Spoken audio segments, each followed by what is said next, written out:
Okay guys, how you doing out there? My name is Kenneth Bird. I'm the creator of Crystal Edge Technology projection screens using smart technology gain and the Fusion Black and Fusion Silver, also the Invisible Tech, 4K Invisible Tech, Crystal Vision projection screens. Now, my last video demonstration, I don't know if it was my last one or not, I was talking about people who build projection screens out of drywall. Alright, this is the part I don't understand. If you have drywall, because I'm going to show you this right here. This sheet right here, well actually, yeah, this sheet right here is drywall. The rest of this is just wooden panel. It's painted white. But this is actually drywall right here. Now, the part I'm trying to understand here is, I mean, if you're building a screen out of drywall, I mean, kudos to you. I mean, that's your preference on how you want to build your screen. But let me explain something to you. This is the enigma within enigma, a riddle within a riddle, alright? If your wall is made out of drywall, why would you make a screen out of drywall? That's the part I don't understand. Because what a lot of people don't understand when it comes to drywall, that drywall isn't made in all different sizes. Actually, drywall is only made in one size, 4x8. So if you have a 4x8 piece of drywall, and it's pretty heavy, a 4x8 piece of drywall is pretty heavy, especially when you start stacking it by 2 and 3 and 4 and 5.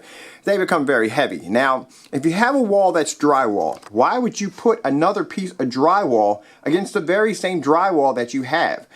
Because if your drywall has imperfections in it, wouldn't it be a lot cheaper and a lot easier than just redoing the wall that you have? Just sand it down and putty it and whatever you got to do to sand it down and smooth it out or whatever you got to do. Wouldn't it be easier just to do the pre-existing wall that you already have than lugging in a heavy piece of drywall to connect it to the drywall that you already have on your wall?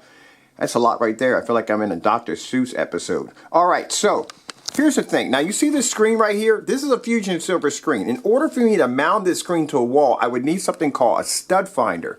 Now a stud finder would find all the studs that I can't see that are hidden behind the previous drywall.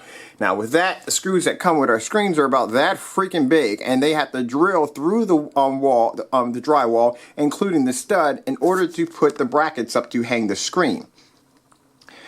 I swear I feel like I'm in a Dr. Seuss novel right now. Okay, so anyway, once you have that in, this keeps the screen sturdy from basically collapsing or falling down on you or a loved one or a pet. Now, if you take drywall screws that are about that big to mount the drywall that you will be, oh man, this is going to be really crazy. If you have drywall screws this big to mount the drywall to the previous drywall that you have on your wall, this stuff is going to rip out. And the reason why it's going to rip out is because you need something called a stud finder. A stud finder, like I said, is going to find previous beams in behind the drywall that you can't see. So you would need screws about that big. And those screws would have to punch through the drywall and then the previous drywall and then hit the actual beam that will be anchoring your screen. Now, mind you, when you put this piece of drywall up, those of you who've done this kind of work, and I've done drywalling before, it is a bit interesting, and I mean very interesting, okay? Other words, every hole that you punch in with that drill that you put through that wall, you're going to have a little divot in there, like a little hole, a little divot. So you're going to have to get some compound putty. You're going to have to go through all those little areas and sand everything down, and everything's going to be perfect flat and have to be perfect even. And then after that, you'll hit it with the sealer or primer, whatever you're going to put on it. Wait, there's more. Now, the corners of drywall are pretty brittle, which means they can break away. So what you got to do is you got to get these little metal brackets that go around the side of it. That keeps the drywall from chipping away, and you actually have to nail that in. And once you nail that in, you're going to have to take a form of joint compound or it's joint compound, I think that's what it is, and go around the corners of it. You have to smooth all that out. All that's going to be smoothed down, sand it down. It's going to take a lot of sanding to do that. Now, mind you, while you're doing all this sanding, you have to think about all the particles of sand that is going to be of dust that you're going to accumulate just by sanding down this one little area of drywall. And it's going to be a lot, trust me. If you're going to be using it by doing it by hand, you can do it by hand. If you do it by machine, either way, you're going to have a lot of accumulation of dust in your area, and I would advise for you to wear a mask. Let me see if I can find mine. Here we go. There's my mask. This is what I wear, all right? You can wear this mask, or you can put on a regular safety mask. You don't have to have this one. This is a little extreme, but I use this when I'm actually doing painting. But you'll need some kind of mask, because trust me, you don't want any of those particles, those dust particles going up into your nose. You don't want to breathe any of that in when you're doing that kind of work. So you do have to wear some kind of face protection when you're doing that. And I suggest you wear goggles also too when you're doing that. Like I said, it's going to be a lot of sanding involved. It's not as easy as a lot of people think. Drywalling is it's very hard work. It is. And for those people that do that kind of work, hats off to you. You do an amazing job. I did it for about a month. And yeah, it's a lot of hard work. So I never learned to use drywall stilts though. I've always wanted to learn to walk on those things. I see people walking around drywall stilts at some of the workplaces I go to, some places we have contracts with. I think that's freaking cool. You guys have that kind of balance, but I never learned it. Anyway, so it's a lot of work. So mind you, my screen upstairs is around 7 feet high, 12 feet across. So mind you, the drywall, and someone said, as he said in the video, I'm not going to say who, but as he said in the video, they make drywall in all different forms of sizes. No, it's only 4x8, because here's the thing. If you go into any house or you look at any home improvement video, you don't see one huge sheet of drywall. No, it is individual pieces of drywall. That's what you would see, piece by piece by piece. And whatever areas, if it overlaps, they just cut that end off and they put the corners on the end of that, and they basically nail that in, and then they basically said, like I said, use joint compound, cover all that to make it nice and smooth. All right, so mind you, now my screen is 7 feet high, 12 feet across. If you're doing a drywall screen, you tilt it up, it's going to be 8 feet high, 4 feet across. So you're going to need probably about 4 or 5 of those in order to actually equal my screen or any other screen that's going to be bigger than 100 feet. Because if it's going to be 100 feet, then it means you have to just turn it up, and the screen's going to be 4 feet by 8 feet wide. It'd be 4 feet high and 8 feet wide. All right, but if you're going to be doing the other way around, anything 150 or 120, you're going to have to actually expand that screen. You have to turn it upward, as it's going to be 8 feet high and 4 feet across. Then you have to cut it and modify it to actually fit that actual screen.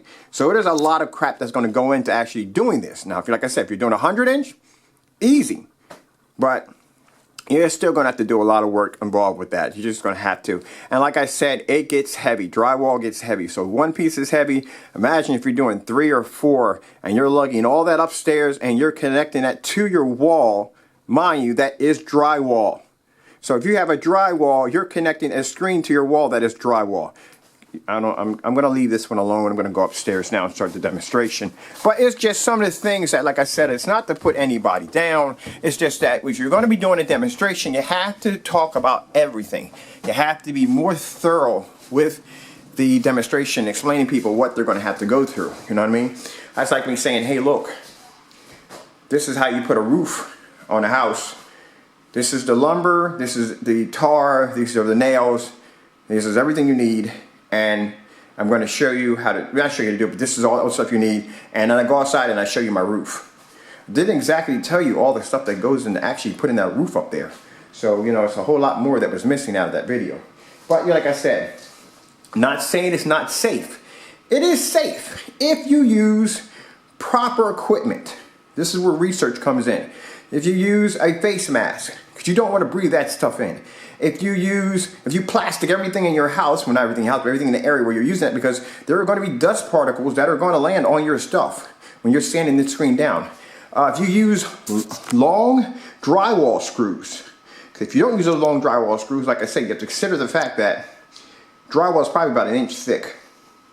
So you're 1 inch thick, you're punching through drywall, then you're punching through another piece of drywall, and then you have to hit that beam. And you will need a stud finder, because you need to know where in the world are the studs at on your wall. You know what I mean? You want to be hitting and missing and basically punching holes in your wall along the way. You want to make sure that you want to mark it wherever the stud is there, right?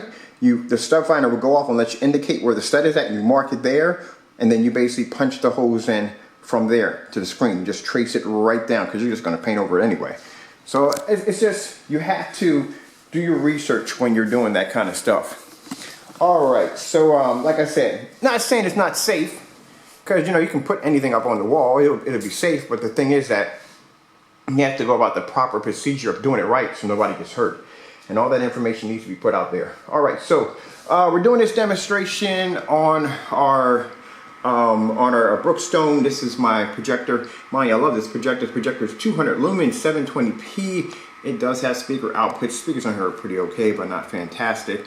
Also, too, that it has a rechargeable battery pack in it, so there's no power cord at all. I can't wait to get this thing set up outside. It's gonna be freaking insane. So we're just gonna do this video real quick. You guys to check it out. And there we go. So we're doing 200 lumens, fully lit environment. Look at the screen. I love the Crystal Edge Technology screen paint, I really do.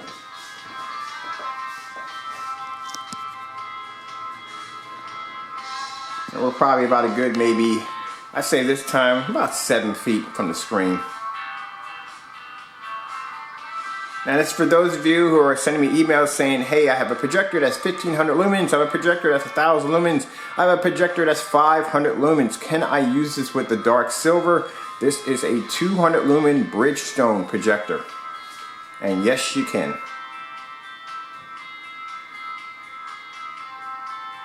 I think I've done this demonstration with a bar light in the middle of the screen.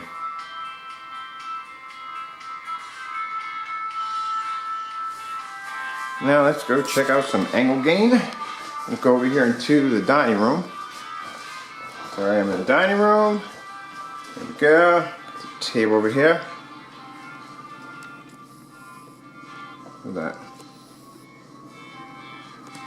Dining room. And it's with that all the lights are on. Look at this. All the lights are on.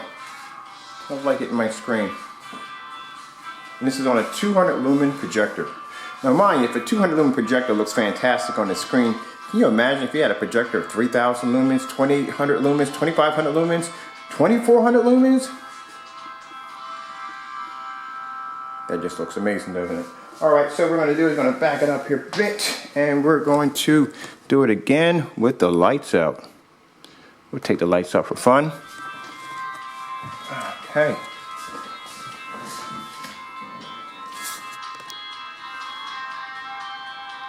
Looks absolutely gorgeous, doesn't it?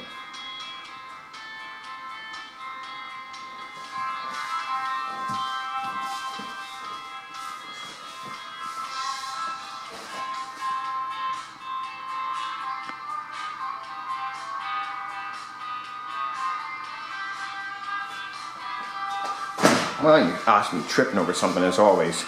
Got crap all over the place. But mind you, that is a 200 lumen pocket projector. I can put that thing in my pocket.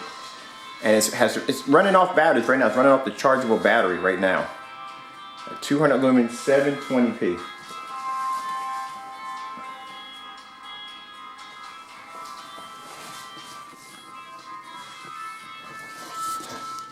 Going back into the dining room. You can see light is hitting the screen because my light actually from here is cascading in.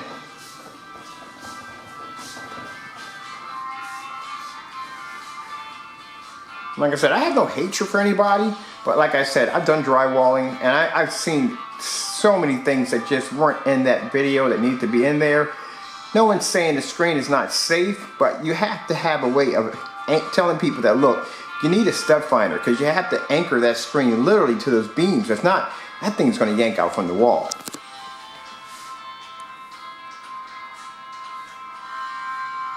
Okay guys, I'm Kenneth Burr from Crystal Edge Technology Projection Screens using smart technology gain. Hope you enjoyed the video demonstration on our 200 lumen pocket projector. Well, I gotta go. Got more business to take care of today. Hope you guys enjoyed the video demonstration.